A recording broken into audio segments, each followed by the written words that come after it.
Un momento, vamos a... Ah, ya se está grabando, listo.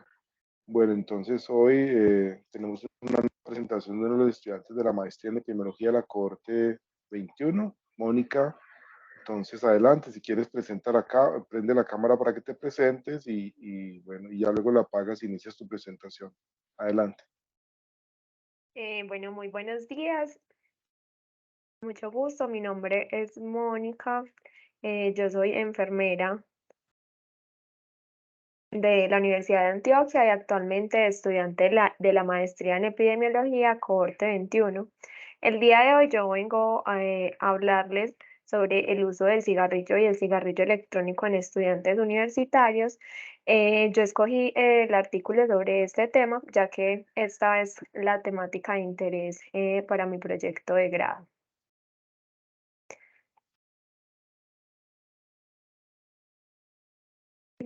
Pueden ver mi pantalla. Sí, la vemos muy Sí, bien. Bueno, el artículo del que vamos a hablar hoy se titula La prevalencia del tabaquismo de cigarrillos y cigarrillos electrónicos en los estudiantes de Europa Central y del Este. Son los resultados del estudio YUPES, el cual fue publicado en el año 2019 en la revista International Journal of Environmental Research and Public Health. Esta es una revista multidisciplinaria, es revisada por pares y tiene acceso abierto. Se publica quincenalmente en línea por la editorial MDPI.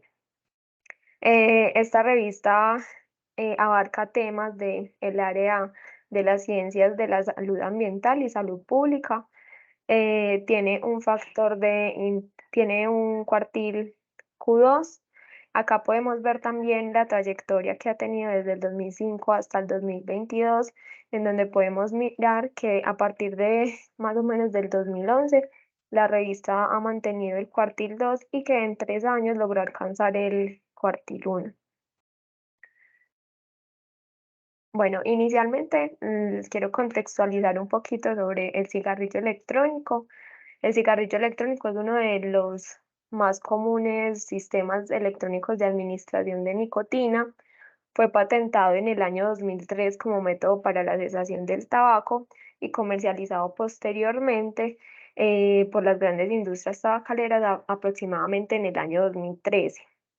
Sin embargo, aún todavía no hay como evidencia suficiente que respalde su uso efectivo como método para la cesación del tabaco. Bueno, el cigarrillo está compuesto por una batería, un atomizador y tiene también un cartucho donde tiene el líquido. Tiene una boquilla que es por donde el usuario inhala. Entonces, este cigarrillo, ¿cómo funciona? La batería es la que genera el calor. Ese calor se pasa al líquido que está en el cartucho y ese líquido al calentarse se convierte en aerosol y es inhalado por el usuario a través de la boquilla. Bueno, el cigarrillo electrónico actualmente tiene 4 generaciones. La primera, llamada cigarrillos electrónicos desechables o Cig-Alike, que tienen el aspecto de un cigarrillo convencional y fueron diseñados para un solo uso. La segunda generación, llamada vaporizador personal o PENS, el cual tiene un aspecto como de un lapicero, es mucho más grande que la generación anterior y este sí ya se puede recargar, no es de un solo uso, sino que se puede utilizar en diferentes ocasiones. La tercera generación perdón, la tercera generación, conocida como los MUTs, son un sistema ya más avanzado. Miren que tienen ya un cartucho y una batería mucho más grande y también son recargables como el de la generación anterior. Y algo muy importante es que en esta generación el líquido puede ser modificado por el usuario, es decir, que les pueden agregar otras sustancias como el cannabis. Y por último, la cuarta generación, que es la más actual, llamada PUDMODS. Esta tiene la apariencia como de una memoria USB. Tienen unos cartuchos que son desechables y hace que el vapeo sea como más fácil y más sencillo. Y a menudo tiene más cantidades más grandes de nicotina que las generaciones anteriores. Bueno, como les dije anteriormente, en el cartucho tiene un líquido y este líquido tiene unas sustancias químicas. El 95% es propilenglicol y glicerina vegetal, las cuales hacen que se produzca el aerosol y se ha demostrado que el propilenglicol al inhalarlo prolongadamente puede causar irritación en los ojos, en la garganta y en las vías aéreas. También contiene nicotina, pues ya sabemos que es una sustancia altamente adictiva. La concentración de la nicotina puede ir desde 0 hasta 35 miligramos por mililitro. Y también en estas sustancias, en este líquido, hay unas sustancias desaborizantes de diferentes tipos, como tabaco, menta, fresa, para hacer más atractivo el cigarrillo electrónico.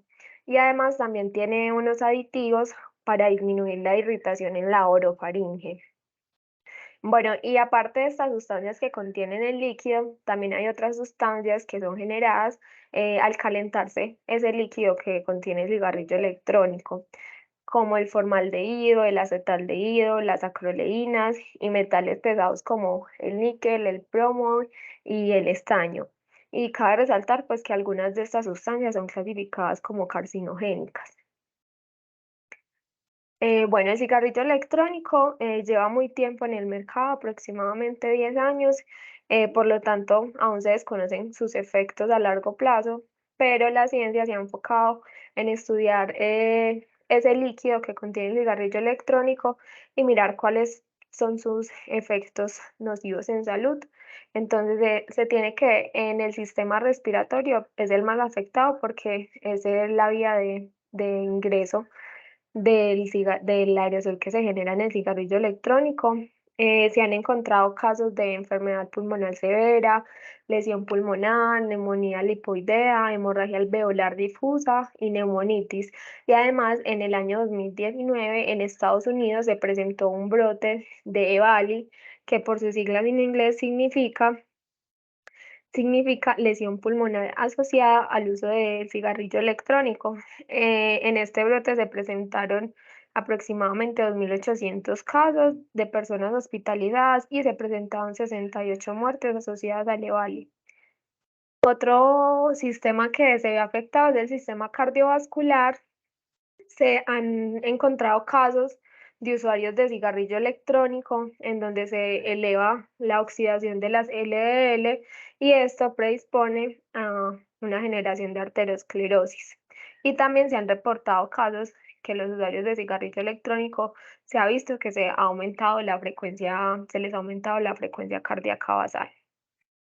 En cuanto al sistema reproductor masculino, se han realizado estudios en animales, los cuales pueden sugerir que el cigarrillo electrónico puede generar un deterioro de la función testicular.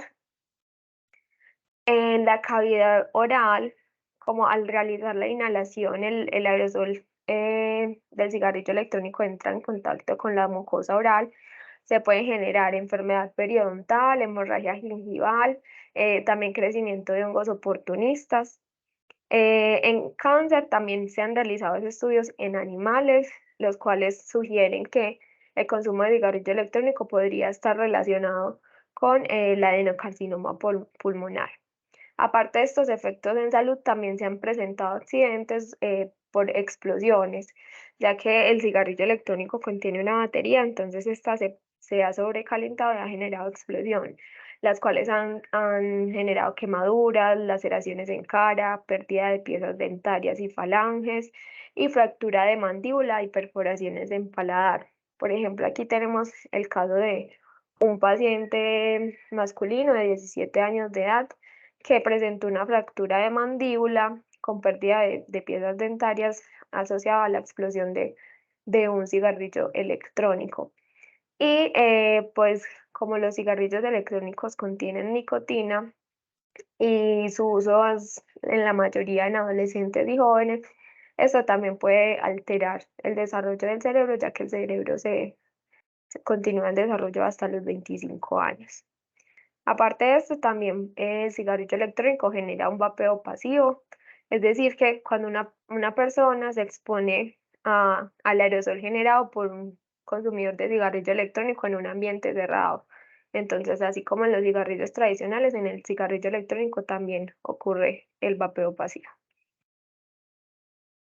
Bueno, en cuanto a la prevalencia del consumo de cigarrillo electrónico, viene en aumento a nivel mundial. Por ejemplo, en la Unión Europea, en la encuesta de Eurobarómetro se evidenció que entre el 2012 y el 2017 se duplicó el consumo de cigarrillo electrónico alguna vez en la vida, pasando de un 7% a un 15%. En un estudio realizado también en Estados Unidos, se evidenció que del 2017 al 2018 se incrementó el consumo de cigarrillo electrónico alguna vez en la vida un 13%. En, en el contexto latinoamericano, en Chile, según el Estudio Nacional de Drogas en la población general, se encontró que el consumo de cigarrillo alguna vez en la vida se duplicó entre el 2014 y 2018, pasando de un 7 a un 14%. Y en nuestro contexto en Colombia, según la encuesta nacional de consumo de sustancias psicoactivas, se encontró que el cigarrillo electrónico es la tercera sustancia psicoactiva legal más consumida en Colombia, con un 5% de la población que lo ha consumido alguna vez en la vida. Y se evidenció que hay una mayor prevalencia en la edad de 18 a 24 años, con un 12%. Además, en el tercer estudio epidemiológico andino sobre el consumo de drogas en la población universitaria, se encontró que el consumo de cigarrillos electrónicos en Colombia es del 16% en la población universitaria. Y Colombia ocupó el segundo país con mayor consumo entre los países que hicieron parte del estudio, que eran los del estado andino. Y por último, en la encuesta nacional de tabaquismo de jóvenes que se realizó en el año 2017, se encontró que el 9% de los estudiantes de 13 a 15 años habían consumido en los últimos 30 días cigarrillo electrónico y se presentó un mayor consumo en la ciudad de Medellín con un 13%. Bueno, ahora sí vamos a entrar más detalle del artículo. El artículo fue de un estudio que se llama JUPER, que significa que es un estudio internacional sobre el tabaquismo y cigarrillos electrónicos entre estudiantes universitarios. Para este estudio se tuvieron en cuenta cinco países: Lituania, Rusia, Bielorrusia, Polonia y Eslovaquia. El objetivo del estudio fue evaluar la prevalencia del consumo de cigarrillo y cigarrillos electrónicos entre estudiantes universitarios de Europa Central y del Este, y también investigar las características personales asociadas con el consumo de cigarrillo y cigarrillos electrónicos. Bueno, este es un estudio transversal multicéntrico realizado en el 2017 y 2018. La población de estudio estuvo compuesta por estudiantes universitarios de los 5 países que mencioné anteriormente. Se obtuvo una muestra a conveniencia y en cada centro de estudio se requería que hubiera un grupo de estudiantes de medicina y otro grupo de estudiantes de las otras facultades. Se obtuvo una tasa de respuesta del 72% para una muestra total de 14.352 estudiantes participantes. Entre ellos, 5.552 pertenecían a una facultad no médica y 8.800 pertenecían a una facultad médica. Bueno, la herramienta del estudio fue un cuestionario original contenía 46 preguntas en donde se preguntaba por las características personales y educativas, las frecuencias y hábitos del uso de cigarrillo tradicional y cigarrillo electrónico y las percepciones que los participantes tenían del uso del cigarrillo electrónico. Para este cuestionario se hizo evaluación de la repetibilidad. Entonces, previamente, en un grupo de 86 estudiantes, se realizó el cuestionario en 2 veces y se obtuvieron respuestas idénticas para las 2 veces que se realizó. Bueno, en cuanto al análisis estadístico, se realizaron pruebas de significación estadística para mirar las diferencias entre las variables. Entonces, para las variables continuas, se utilizó la prueba de T o ANOVA, y si no se cumplían con estos supuestos, se utilizó la prueba Ullmann-Whitney o Kruskal-Wallis.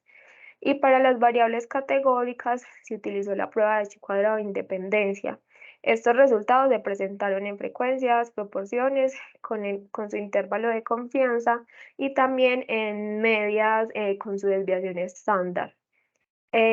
Para el análisis multivariado, entonces, para las asociaciones ajustadas entre características personales y el hábito tabáquico, se utilizó regresión logística múltiple para la variable haber probado alguna vez cigarrillo o cigarrillo electrónico. Y se utilizó regresión logística multinomial para el estado actual del tabaquismo. Ahora, para las asociaciones entre las características personales, la educación, el tabaquismo, con las percepciones de uso del cigarrillo electrónico, se hizo uso de regresión logística múltiple para la variable de prohibirse el uso de cigarrillo electrónico en lugares públicos, y para las demás variables se hizo uso de la regresión logística multinomial. Estos resultados fueron acompañados de los ratios y con su intervalo de confianza del 95%, y se fijó un valor P significativo y menor a 0.05. Bueno, entonces en esta primera tabla se presentan los resultados de las características de los participantes. Entonces, recordemos que hubo un total de 14.352 participantes que tenían una edad promedio de 21 años con una desviación estándar de 2.4 años. En realidad fue una muestra homogénea en cuanto a la edad. En los países no se presentaron pues como muchas diferencias de la media de edad, varían de 19 a 22.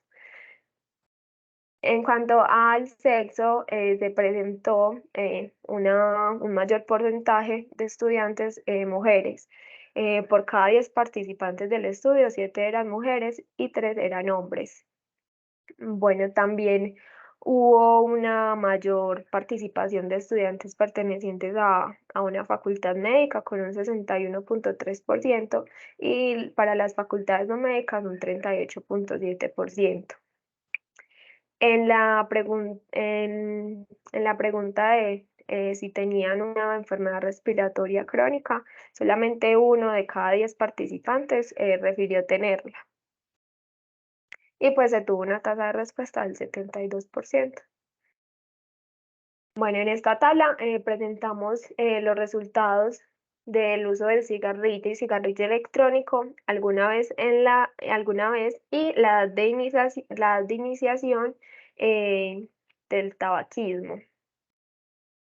Entonces, en general se encontró que 2 de cada 3 participantes habían probado el cigarrillo tradicional y que más o menos la mitad de participantes, con un 43.7%, habían probado alguna vez cigarrillo electrónico. En cuanto a la edad de inicio, los usuarios, los usuarios de cigarrillo, perdón, presentaron un consumo a más temprana edad en promedio de 16 años. Y los que habían probado alguna vez cigarrillo electrónico presentaron una edad de inicio en promedio de 18 años. Bueno, aquí podemos ver que los hombres presentaron un mayor porcentaje, tanto para el cigarrillo tradicional como para el consumo alguna vez en la vida de cigarrillo electrónico. En el cigarrillo tradicional se presentó un 70% y en el cigarrillo electrónico un 51,3%. Bueno, y en el pertenecer a una facultad médica o no, eh, se, se evidenció que hubo un mayor porcentaje en el uso de cigarrillo tradicional en los que pertenecían a una facultad médica con una diferencia porcentual aproximadamente de 7 puntos porcentuales, pero para el cigarrillo electrónico no se presentaron diferencias significativas. Bueno, en esta tabla se presenta el estado actual del tabaquismo. Entonces, aquí podemos ver que el 12,3% de los participantes consumía cigarrillo tradicional actualmente, el 1,1% consumía cigarrillo electrónico y el 1,8% consumía ambos tipos de cigarrillo. Entonces, aquí podemos ver que aún hay más consumo de cigarrillo convencional y que el 2,9% de los participantes consumía cigarrillo electrónico. En cuanto al sexo, también se vio la misma que en la anterior, hubo mayor consumo por parte de los hombres, tanto de cigarrillo como de cigarrillo electrónico en comparación con las mujeres. De cigarrillo tradicional se tuvo un porcentaje de 15,5% para los hombres y de cigarrillo electrónico un 2% para los hombres. Bueno, por otra parte, es importante resaltar que aquí en la parte de si pertenecía a una facultad médica o no, no se presentaron diferencias significativas, es decir, que el consumo fue muy similar entre los tipos de la facultad, si era médica o no médica, pues lo cual uno esperaría que una facultad, pues los de la facultad médica consumieran menos cigarrillo o cigarrillo electrónico, porque pues ellos tienen su conocimiento de los efectos negativos que tienen en salud consumir el producto tabáquico. Bueno, en esta tabla se presenta la percepción del consumo de cigarrillos electrónicos que tenían los participantes. Entonces, en general, la mayoría de los participantes tenía la percepción de que el cigarrillo electrónico no era seguro para la salud. Sin embargo, se encontró que el 35% de los usuarios de cigarrillo electrónico y el 34% de los usuarios duales percibían que el cigarrillo electrónico sí era seguro para la salud, diferente a los no fumadores que solamente el 5% lo percibía como seguro para la salud. Por otra parte, en cuanto al si se podían volver adictos con el cigarrillo electrónico, la percepción que tenían en la mayoría era que sí, el cigarrillo electrónico sí podría generar adicción. En general se presentó un porcentaje de 65%. Es decir, que más o menos 2 de cada 3 participantes creían que el cigarrillo electrónico generaba adicción. Bueno, acá en el nivel de adicción que genera el cigarrillo electrónico, la percepción que tenía era que en general el 65% de los participantes creían que generaba la misma adicción del cigarrillo tradicional. Y acá en la última parte donde preguntaban si estarían de acuerdo o no con prohibir el cigarrillo electrónico en el espacio público, también la mayoría respondió que sí estaría de acuerdo con un 65%. Bueno, ya en estas tablas se presentan las asociaciones ajustadas que se presentaban entre las características personales y el hábito tabáquico. Entonces, los resultados que se presentaron en este análisis multivariado confirmaron los resultados que se presentaron anteriormente. Por ejemplo, aquí en asociación según el sexo y el hábito tabáquico, se encontró que las mujeres tenían menos probabilidades de probar cigarrillo o cigarrillo electrónico y de ser consumidoras actuales de cigarrillo o cigarrillo electrónico. Por ejemplo, la OR de consumir cigarrillo en las mujeres es de 0,64 veces comparada con la de los hombres y la de consumir cigarrillo electrónico es de 0,34 veces comparada con la de los hombres. Bueno, aquí en la asociación entre pertenecer a una facultad médica y no, con el hábito tabáquico no se presentaron diferencias, ya que el OR, los intervalos pasaban por 1, entonces aquí no hubo diferencias. Bueno, ya en esta tabla se presentaron las asociaciones ajustadas entre el estado del fumador y la percepción que tenían con el uso del cigarrillo electrónico. Entonces, aquí se pudo ver que los fumadores de cigarrillo electrónico y los usuarios duales en comparación con los no fumadores tenían más probabilidades de creer que los cigarrillos electrónicos son seguros para la salud. Por ejemplo,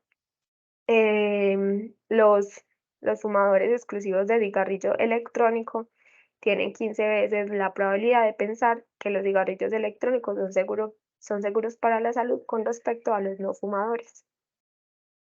Bueno, y en la percepción que tenían si el cigarrillo electrónico generaba adicción o no, se encontró que los usuarios de cigarrillo electrónico y los usuarios duales tenían menor probabilidad de pensar que podrían volverse adictos por el consumo de cigarrillo electrónico comparado con los no fumadores.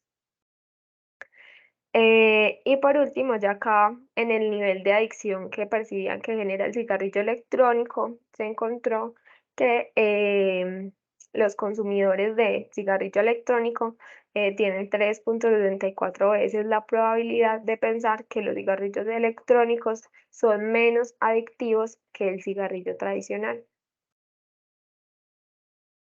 Bueno, en los puntos que se discutieron, tenemos que el consumo de cigarrillo electrónico alguna vez en la vida en la Unión Europea se duplicó del 2012 al 2017, pasando de un 7 a un 15%. Y en este estudio se presentó un porcentaje más alto de personas que habían consumido cigarrillo electrónico alguna vez en la vida, con un 43,7%. En cuanto al uso actual, en el estudio se presentó un 2,9%, lo cual es un porcentaje más alto que la observada en la población general, la cual fue con un 1,7%. También hablaban que el fenómeno que comúnmente se observaba era el uso dual, es decir, el uso del cigarrillo y el cigarrillo electrónico, y en el estudio también se observó una tendencia al tabaquismo dual, ya que alrededor del 60% de todos los usuarios de cigarrillo electrónico también fumaban cigarrillo tradicional. También se encontró pues que en otros estudios la mayoría de los europeos la edad de inicio la edad de inicio para fumar cigarrillo y cigarrillo electrónico estaba entre los 15 y los 18 años, lo cual también concuerda con lo encontrado en este estudio. Y también que los sujetos con una afección respiratoria crónica tenían más probabilidades de ser fumadores actuales de cigarrillos o fumadores duales, lo cual también pues como concuerda con lo que se encontró aquí en el estudio. Y por último, los cigarrillos electrónicos se han promocionado mucho en los medios de comunicación como una alternativa más segura al tabaquismo tradicional y esto se puede, pues concuerda con lo que se encontró en el estudio, ya que aquí se encontró que los usuarios de cigarrillos electrónicos y los usuarios duales tenían más probabilidad de pensar que el cigarrillo electrónico era seguro para la salud. Bueno, las conclusiones del estudio fue que entre los estudiantes universitarios, el cigarrillo tradicional sigue siendo más popular que los cigarrillos electrónicos. que el inicio del hábito tabáquico se presenta en una edad temprana, aproximadamente entre los 16 y los 18 años. También que los hombres tenían más probabilidad de probar los cigarrillos electrónicos, y también tenían más probabilidad de ser usuarios actuales de cigarrillos y cigarrillos electrónicos o usuarios duales, esto comparado con las mujeres. Y también, como conclusión final, es que ser estudiante de una facultad médica no se presentó como un factor protector para el hábito tabáquico. Muchas gracias. Mónica, muchas gracias por la presentación. Fue muy buen, excelente y muy buen uso del tiempo. Quería, como para iniciar la discusión, pues hacer como dos comentarios y una pregunta. El comentario es pues, que por mucho tiempo la epidemiología y el desarrollo metodológico, la enseñanza de la epidemiología ha estado pues muy centrada en ejemplos sobre el consumo de cigarrillo como el ejemplo de un factor de riesgo, ¿sí? Y digamos que ahora pues aparece este nuevo actor, pues ya lleva como 20 años del cigarrillo electrónico, ¿no? Entonces como para complejizar más el asunto. Segundo comentario, pues el tema que sería interesante de pronto si no queda claro en el estudio porque ellos enfatizan en vincular estudiantes de medicina, pero quería comentar de todas maneras que esa asociación aparentemente paradójica entre los médicos y el consumo de cigarrillo, pues tiene unos antecedentes históricos y digamos que los primeros estudios, los de los años 50 de, de Bradford Hill y de los británicos, pues que mostraron las primeras asociaciones entre el consumo de cigarrillo y el cáncer de pulmón. Esos estudios fueron hechos en médicos, en grupos y asociaciones médicas del Reino Unido. Entonces, en esa época, pues digamos que el consumo de cigarrillo era mucho más frecuente y particularmente los médicos fumaban mucho y bueno, se hizo este estudio en médicos que es pues, muy llamativo eso, ¿no? La pregunta que te quería hacer era sobre el costo de los cigarrillos electrónicos. No lo mencionaste comparado con cigarrillos tradicionales hechos a base de tabaco. ¿Cómo es el costo de estos dispositivos, de estas sustancias? Gracias. No se escucha, Mónica. Bueno, profe, muchas gracias. Bueno, el costo en realidad varía si el cigarrillo es desechable o se puede volver a utilizar. Varía según la concentración que tienen de nicotina. Entonces, pues es muy variable. Por ejemplo, los cigarrillos desechables pueden costar alrededor de 15.000 pesos, pero ya los que sí se pueden seguir utilizando sí son más costosos. Lo que pasa es que el atractivo, y como lo han publicitado, del cigarrillo electrónico es que, por ejemplo, el aerosol no tiene un mal olor comparado con el del cigarrillo tradicional. Entonces, eso es como la manera en que lo ha vuelto muy llamativo para los jóvenes, que por el contrario antes tiene muy buen olor, porque tiene pues como sus aromatizantes y, y saborizantes. Pero el costo sí varía mucho, pero más o menos de desechables es aproximadamente ese. Muchas gracias. Preguntas, comentarios, quienes quieran intervenir, alzan la mano, por favor.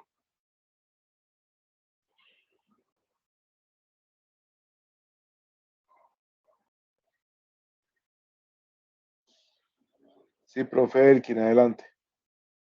Bueno, gracias, Carlos. Bueno, Mónica, te felicito. Muy bonita la presentación, muy bien explicadita toda, muy ordenada, muy en secuencia, muy bien hecho el aprovechamiento de las tablas y pues hiciste un muy buen trabajo. Yo tengo comentarios sobre dos o tres aspectos que me impresionan. Uno primero que me impresiona mucho es que este asunto de los vaporizadores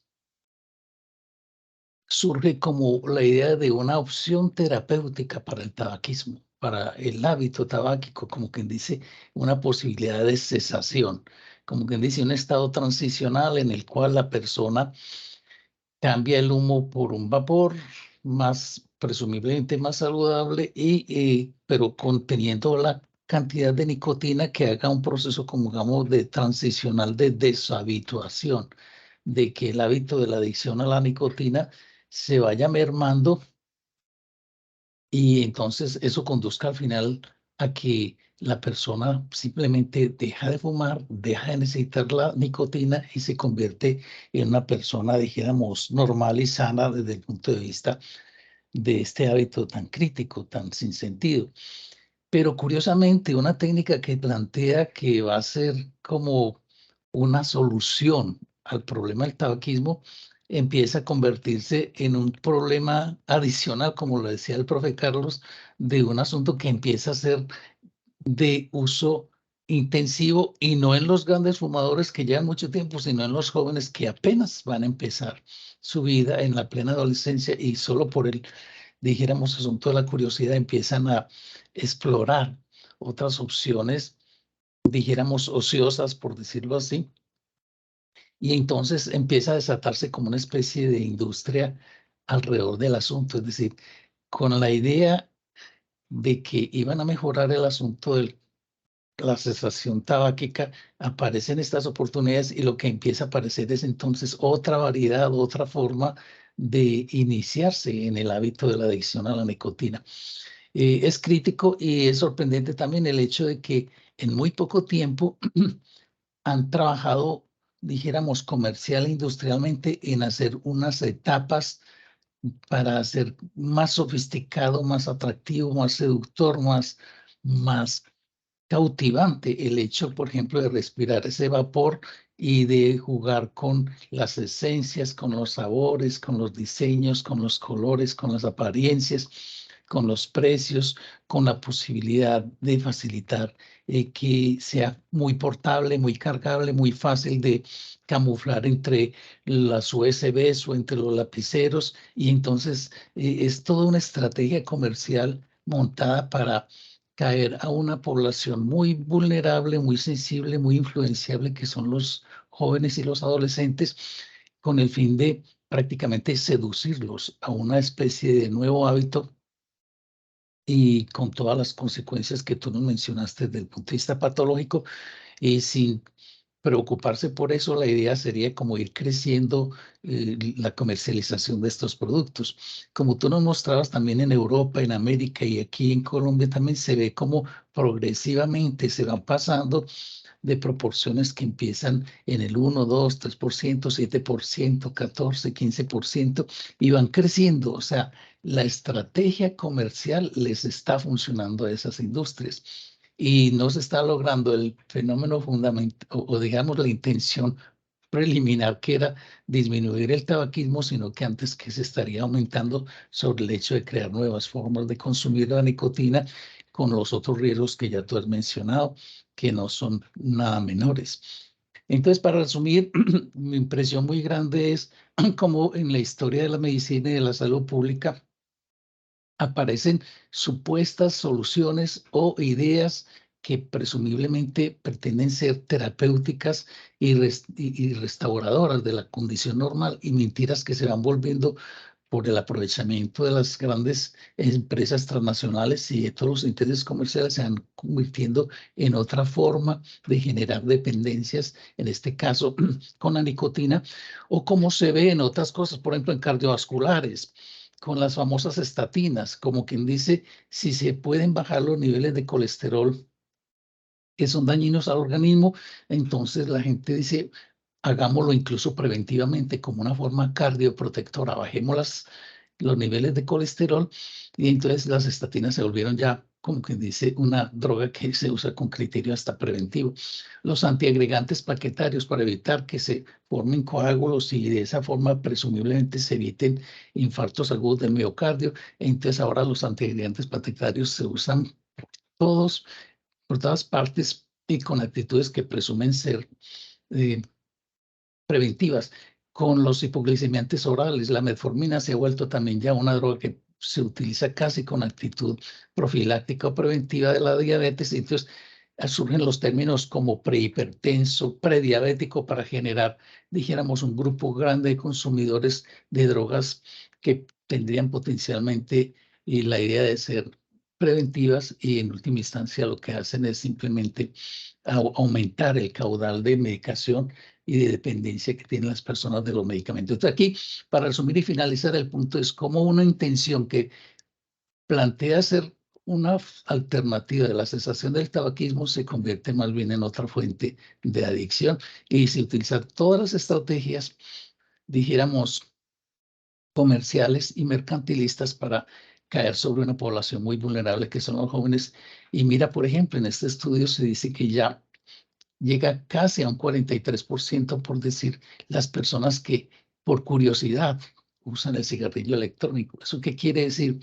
Que definitivamente esas fuerzas mercantilistas van logrando penetrar en esas comunidades vulnerables, y a través de toda esa, dijéramos, cantidad de opciones atractivas de color, de apariencia, de olor, de sabor, etcétera, hacen parecer como que eso fuera una cosa muy atractiva y beneficiosa. Ese es un primer punto.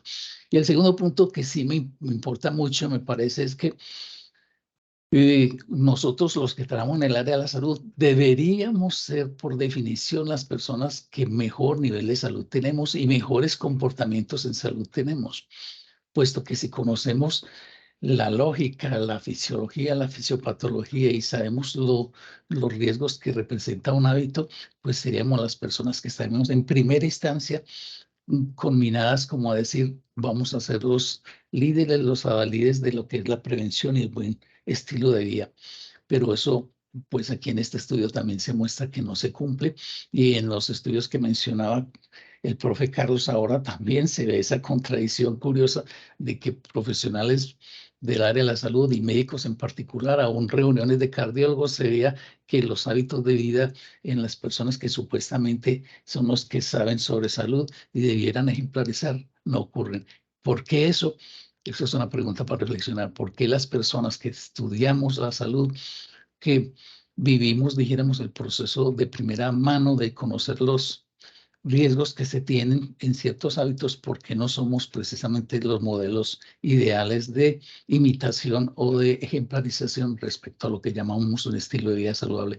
Porque nos comportamos, digamos, en forma inversa frente a nuestros conocimientos? Es algo que merece una reflexión. Quizá la forma como nos educamos nosotros en salud solo va hasta el conocimiento y se queda allí como una información, pero no logra bajar, como quien dice, al corazón para cambiar las actitudes y los hábitos. Esa es una reflexión que tenemos que hacer, de que la educación en salud no es solo informar, no es solo conocimiento en salud, sino que es también un cambio de actitud, es un cambio de percepción, es un cambio emocional que debe ocurrir en las personas para que se comprometan, dijéramos, a practicar lo que predican. Ese es un asunto que es un reto también, cómo realmente educar en salud, llegando más allá del conocimiento hacia las esferas emocionales. Muchas gracias por tu presentación y felicitaciones. Muchas gracias, profe. No sé, Mónica, si tienes algún comentario sobre lo que el profe Elkin ha mencionado, o pasamos al siguiente participante. No, pues estoy totalmente de acuerdo con lo que el profe dijo. El cigarrillo electrónico, pues salió por una cosa, pero en realidad está generando otro problema, y que las industrias tabacaleras están promocionando eso como si no fuera nocivo para la salud, y de esta manera es que está cautivando a todos los jóvenes y adolescentes, y que esto pues se convierte en una problemática en salud pública en realidad. Ok, de acuerdo. Bueno, está en el orden de la palabra el profe Juan Carlos Quintero. Profe, adelante, Juan Carlos.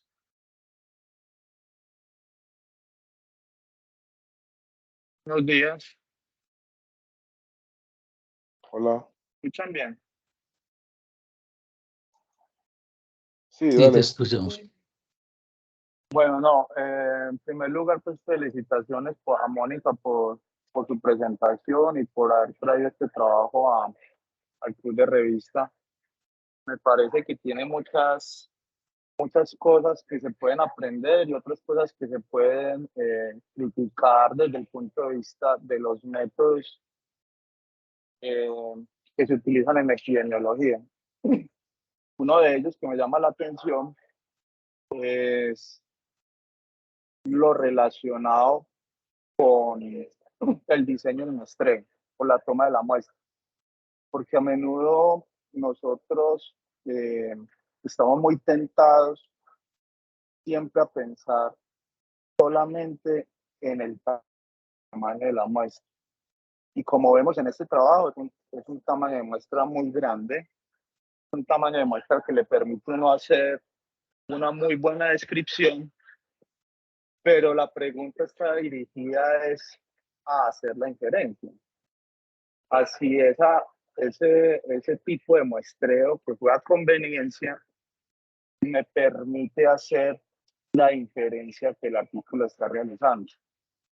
Y en ese sentido estoy como relacionado al sinnúmero de técnicas estadísticas, unos utilizadas para estimar asociaciones, otras para comparar grupos, todas basadas en técnicas que desde los supuestos estadísticos, uno de los grandes y más importantes, diría yo, es la aleatoriedad.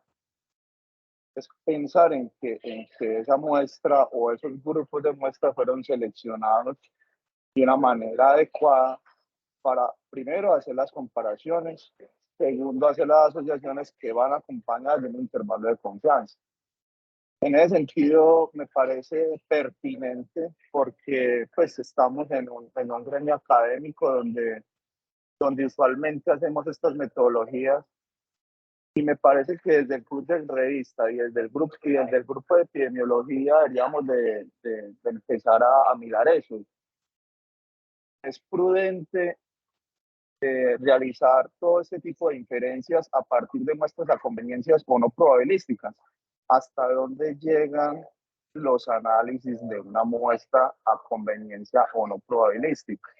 ¿Dónde se quedan los estudios analíticos versus los estudios descriptivos?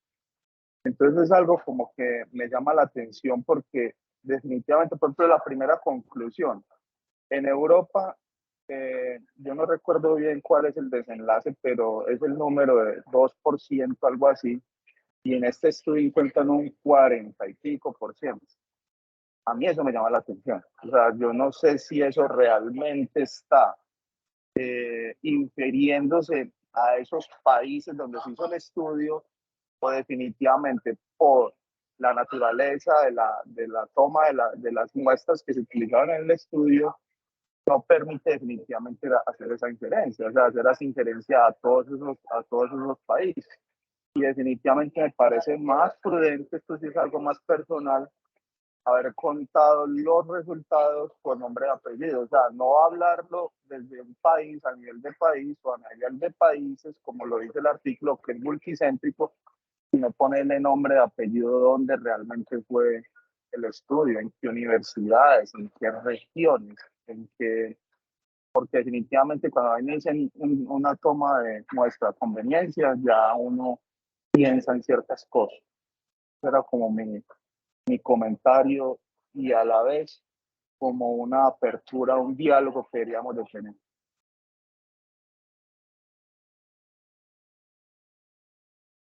Gracias, Juan. Mónica, ¿algún comentario sobre algo que hayas leído en el artículo, que hayas investigado, que pueda como complementar lo que el profe dice? No, profe. Carlos, yo quisiera comentar algo al respecto de lo que dice el profe Juan Carlos. Pues yo veo que el trabajo muestra 5 países y se supone que querían tomar una muestra de Centro Europa y el Oriente de Europa. Pero entonces cuando tenemos esa mezcla, por ejemplo, de decir Polonia, Eslovaquia, Lituania, Rusia y Bielorrusia, especialmente Rusia y Bielorrusia, cuando yo digo son países, si uno los ve, uno diría, ¿cómo son los rusos y los bielorrusos en comparación con nosotros los latinos? es muy probable que físicamente, morfológicamente y hasta en comportamiento seamos muy parecidos. De hecho, yo digo que cuando veo las telenovelas o los cine ruso, me parece más parecido todos los esquemas a los latinos que a los mismos americanos, pero hay una cosa muy crítica y muy distinta, y es el concepto del régimen político y económico. Entonces yo digo, bueno, cuando tenemos, dijéramos, muestras tomadas en Rusia y en Bielorrusia, después las comparamos con Polonia, Eslovaquia, cuando pensamos en Europa Occidental o cuando pensamos en Norteamérica o Latinoamérica, probablemente hayan muchas diferencias. Y a pesar de que ahí en el estudio se muestran por cada sector los resultados, pues no se ve entre ellos mucha diferencia, pero podría verse con nosotros diferencias importantes porque realmente a mí me parece inquietante el hecho del sistema político y económico. Si, por ejemplo, la propaganda de una empresa privada que en los Estados Unidos y en Canadá estaría liberada totalmente y que cuando uno observa cómo actúan las empresas en Estados Unidos o en Canadá, pues tienen la libertad total de jugarse todos los embelecos y, por ejemplo, toda esa evolución de esas 4 etapas que mencionaba Mónica muestran cómo ha evolucionado esa industria rápidamente porque las tabacaleras quieren sacar el máximo provecho y hacer el mayor enganche posible de adolescentes, pero en cambio eso podría estar muy limitado en Europa Oriental porque el régimen de Rusia y de Bielorrusia probablemente sea restrictivo en esas expansiones, dijéramos, mercantilistas de las empresas privadas. Pero por supuesto que sí es muy importante establecer que hay aspectos en la inferencia que serían muy claves para establecer, para mirar. Sin embargo, yo antes me asombro de la gran similitud que tienen los datos. Realmente con los que hemos visto de América o los que hemos visto del propio país, de nuestro país Colombia, hasta ahora todos los porcentajes de haberlo intentado por lo menos están alrededor del 10-15% y los consumos están en cigarrillo tradicional entre 10-15% también. Eso es muy estable en todos los estudios que yo he visto de tabaquismo. Por alguna razón, entonces, podríamos decir que el aspecto de que los jóvenes sí quieren explorar cosas y que un número de ellos, por lo menos 1 a 2 de cada 10, caen en, por lo menos en la seducción de probar cosas dañinas como el cigarrillo tradicional o el cigarrillo electrónico, pues se va cumpliendo muy similar en casi todas las latitudes, a pesar de las diferencias políticas y económicas, pero que aquí en este estudio deberían ser todavía más marcadas porque Europa Oriental y nosotros en América podríamos tener unas diferencias verdaderamente muy grandes. Así que pues sí tiene sentido todo el de la inferencia, siempre es bueno tener ese cuidado al respecto de los cigarrillos, inclusive en la constitución de las muestras, porque a mí siempre me inquieta que en la mayoría de estas encuestas, la mayoría son bien atendidas por las mujeres, pero no por los varones. En este caso, la relación era 7 varones por cada 3, siete chicas por cada 3 chicos, o sea, las muestras estaban muy sesgadas hacia una sobrerepresentación masculina, femenina, que es algo que ocurre en muchas encuestas, o sea, que las mujeres son más atentas, más receptivas en el asunto de participar en los sondeos, en las investigaciones, en las encuestas, no así los hombres. Entonces uno se pregunta, bueno, todos esos faltantes que hay probablemente sean hombres que son en alguna medida más rebeldes a esos procesos y eventualmente serán también personas que tienen más altos niveles de adicción. Bueno, muchas gracias. Muchas gracias, profe. No sé si Juan Carlos quiere intervenir nuevamente. Veo la mano levantada. Sí, pero no es con respecto pues, al comentario que hizo el profesor, sino con respecto a otra cosa que es preocupante y que a nivel mundial eso está escalando a un problema bastante serio y es lo que se considera como revistas depredadoras. Cada día o cada mes están incluyendo en la lista de depredadoras nuevas editoriales. Y en este sentido me llama la atención porque definitivamente, obviamente, pues esto no es algo que yo tampoco sabía y no espero pues que Mónica lo supiera, pero esa editorial MDPI creo que es que se llama, la están considerando a participar en esa lista de journal depredadores. Entonces, a lo que hay que mantener también como una lista de chequeo que uno debe tener, porque definitivamente eso está llamando la atención. O sea, la manera como se está publicando puedo decir una palabra muy fuerte, tan salvajemente, porque definitivamente es una manera muy insistente de querer publicar de todo. Y los journals que se prestan como un servicio económico a hacerlo. Y eso lo están haciendo. Si uno se pone a mirar la lista de journals depredadores, prácticamente uno le publican un journal en menos de un mes. Y prácticamente los revisores son aliados a esas editoriales. Entonces uno no sabe muy bien. Y a la hora de todo este montón de información que nos llega diariamente, yo creo que eso debería ser uno de los primeros filtros que uno debe tener en cuenta a la hora de tomar decisiones. Eso era lo que quería comentar. Gracias, profe. Sí, creo que fue algo que no se escapó del todo, lo estuvimos comentando con Mónica, pero digamos que también entendemos que hay cierto debate, cierto debate, o sea que realmente también cuando se denuncia a una revista como depredadora, pues eso tiene que investigarse y entiendo que el mismo grupo de MDPI estaba pues, defendiéndose y argumentando pues a favor, ¿cierto? Pero bueno, de todas maneras es importante estar atento también a ese detalle. Quiero aprovechar que nos quedan un minutico para darle la palabra al profe Colimon. Profe Carla, adelante. Muchísimas gracias, muy buenos días a todos los compañeros. Y en primer lugar, felicitaciones a Mónica por su buena presentación. En segundo lugar, parece que tanto el profe Carlos como el profe Elkin han presentado esta situación como si una comparación entre estudiantes de medicina y otros estudiantes. Pero si miramos la edad que iniciaban a fumar o a vapear, como dicen, es a los 16 años. En verdad, eso empezó mucho antes. Esto empezó desde la época del bachillerato, no necesariamente en la época donde estaban estudiando medicina. Muy diferente hubiera sido un estudio entre profesionales de la salud y profesionales de otras ramas. Posiblemente lo que hubieran estudiado durante la época, entonces le hubiera servido. Pero durante el bachillerato eso no tiene mucha importancia. Pero de todas maneras es muy importante esta comparación. Es solamente esta pequeña observación. Muchas gracias. Gracias, profe Colimon, por el comentario. Bueno, yo quería como terminar haciendo un comentario en relación con lo que se hablaba digamos, de los posibles errores en las implicaciones de que la muestra, de que no sea un muestreo bien realizado, de que sea una muestra por conveniencia. Digamos que frecuentemente son errores que se siguen cometiendo en algunos estudios, digamos que se cuenta con estas muestras.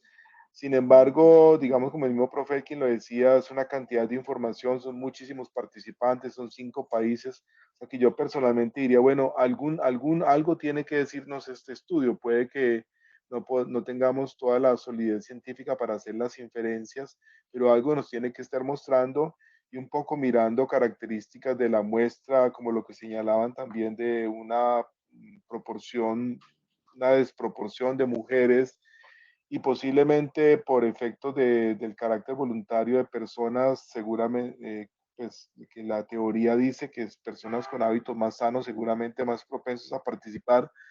Uno tendría como que pensar, bueno, ¿qué implicaciones puede tener eso en el resultado? Yo diría que no necesariamente pues debe de descartarse un estudio por los errores que pueda tener de este tipo completamente, pero sí interpretarse con cautela sus resultados y tener una idea de en qué sentido, en qué dirección pueden estar afectándose los resultados, en qué dirección puede estar sesgado el resultado.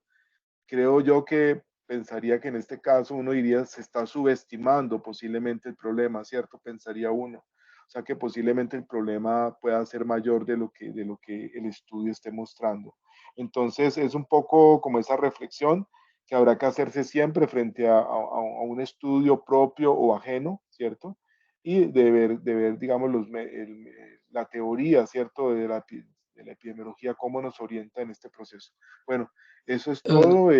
Permíteme un último comentario, Carlos, Sí, que me señor. parece que es didáctico para todos los estudiantes y para todos nosotros en general. Eso se mencionó muy rápido, muy cortico, pero aquí en este estudio se hizo una prueba de repetibilidad o de reproducibilidad. Eso se mencionó rápidamente, pero me parece que todos estos estudios deben acompañar precisamente de ese control de calidad del dato, diciendo, repetimos el cuestionario después de un cierto tiempo para ver qué tan parecidas eran las respuestas que se dieron en la segunda ocasión con respecto a la primera. Aquí se reportaron que los índices capa de concordancia oscilaron entre 0.84 hasta 1, es decir, concordancia perfecta o concordancias muy altas, excelentes.